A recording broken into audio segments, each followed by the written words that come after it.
Viva los Santos, viva los Santos, rayakan bersama kami. Viva los Santos, viva los Santos. Halo, kami dari Los Santos. Di sini saya Deandra sebagai striker. Saya Juskin back. Saya Aceh, saya sayap kanan. Saya Fahmi di sini sebagai flank kiri. Dan saya Wagim sebagai penjaga gawang. Kenapa Los Santos? Kita terbentuk tahun 2021 di penghujung Covid. Kenapa kami bisa terbentuk? Ya tentunya hanya karena sebatas nongkrong. Dan kenapa Los Santos? Karena nongkrongnya di bawah Flavor Janti. Karena waktu itu Covid, PPKM dan apalah itu nama-nama pergerakan program pemerintah agar masyarakat tidak keluar ya apa jenenge? PPKM. Itu kita mensiasati dari adanya Satpol PP. Kita akhirnya nongkrong di bawah flyover, tepatnya di pinggir rel kereta. Di mana kereta itu cuma lewat satu kali di jam 11 malam.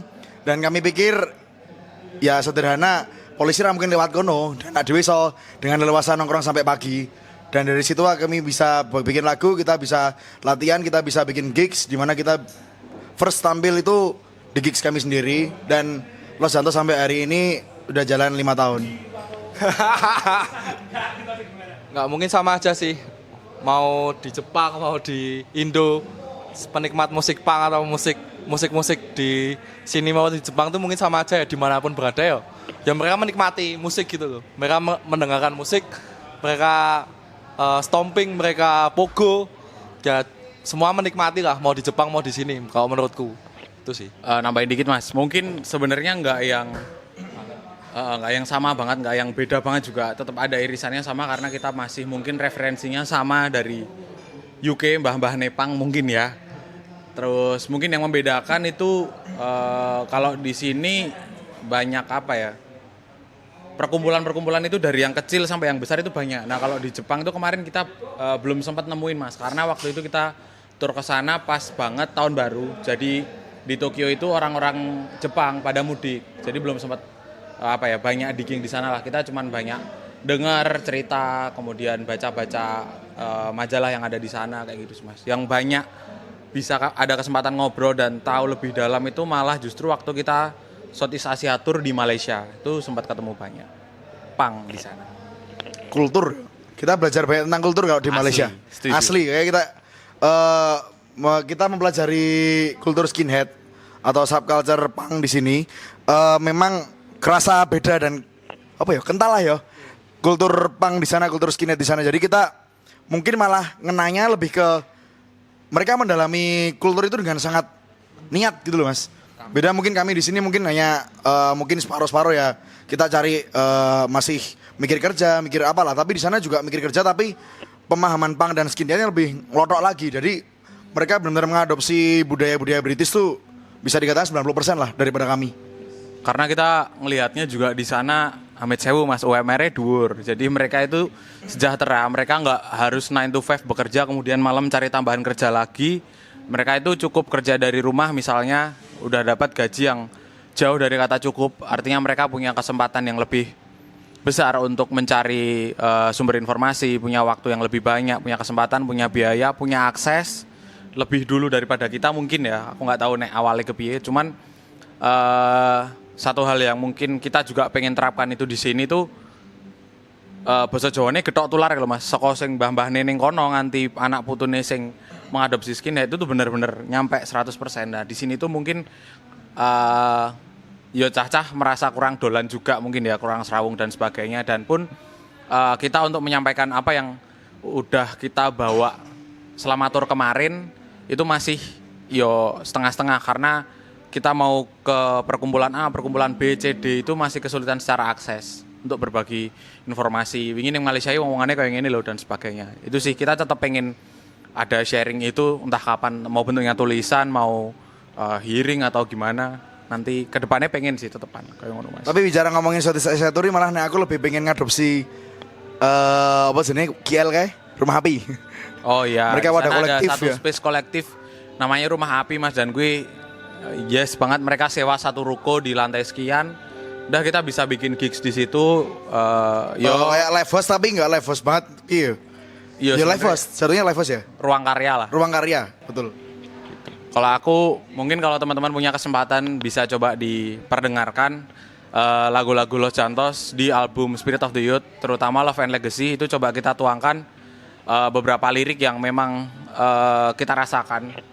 Salah satu penggalannya We Born in This Country in the Middle of Crisis, karena mostly di kita lahir tahun 98, Human Rights and Genocide, full of hate and full of pain. Kita coba angkat di situ, kritik secara halus mungkin ya Mas, kalau dari teman-teman Los Jantos. Cuman yang kami yakini ketika memang itu tidak menjamin sebuah kebebasan, tidak menjamin equality antara rakyat satu dan lainnya, mungkin itu berarti ada kezaliman yang harus kita luruskan.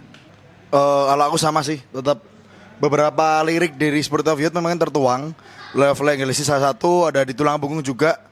Itu kritik kami terhadap beberapa aturan pemerintah, terutama aturan kelas pekerja juga. Yang hari ini UMR Jogja, kita tahu sendiri lebih dari atau jauh dari kata layak juga. Kita tuangkan beberapa lirik di situ dan memang mungkin kalau bisa dibilang memelan pemerintah tuh iya juga. Kami adopsi secara pribadi dan personal di sini.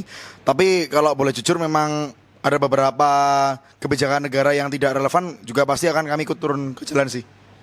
Apa ya, sebisa mungkin karena kebetulan kami main musik dan punya band, ya sebisa mungkin kanvas kami buat melakukan perlawanan ya, katakanlah seperti itu ya, menggunakan musik. Lagi-lagi seperti yang disebutkan tadi, lagu-lagu di dalam album kami pun juga mencorehkan kegelisahan kami gitu loh. Jadi sebisa mungkin kami memanfaatkan dengan baik atau melawan dengan cara kami gitu loh. Gitu sih kalau aku. Kita baru membereskan utang kami, masih ada satu buah album. Kalau besok setelah panggung ini tuh kita rilis sebuah lagu ya, sebuah karya tanggal 20 Mei ya? 20 Mei di kanal Spotify. Kita ada di salah satu slot album kompilasi PSS Sleman. Terus mungkin kedepannya kita tetap pengen tur lagi sih dari hasil buah telur karya kami sih. Gitu. Kalau yang habis manggung ini banget kita lakukan nonton final habis ini. Secara plan sama kayak yang disampaikan Mas Deandra tadi, harapannya tahun ini bisa menelurkan album kedua kalau bisa. Bismillah teman-teman setelah ini.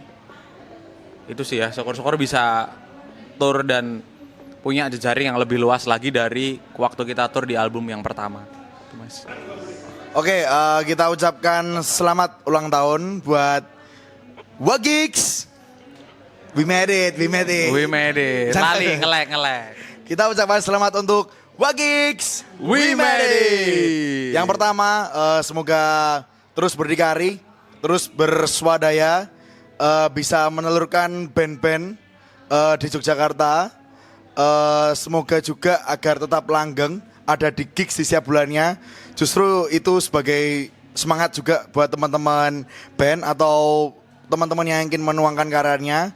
Karena mau bagaimanapun band butuh ruang, butuh space untuk menunjukkan karyanya. Jadi semoga Wagiks bisa selalu berdikari agar teman-teman band dan para penikmat musik bisa bertemu dan saling berbagi karya. Begitu sih.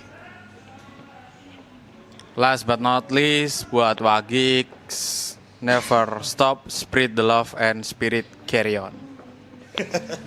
Los Jantos. Oi. Terima kasih. Yeay. Love you Wagiks.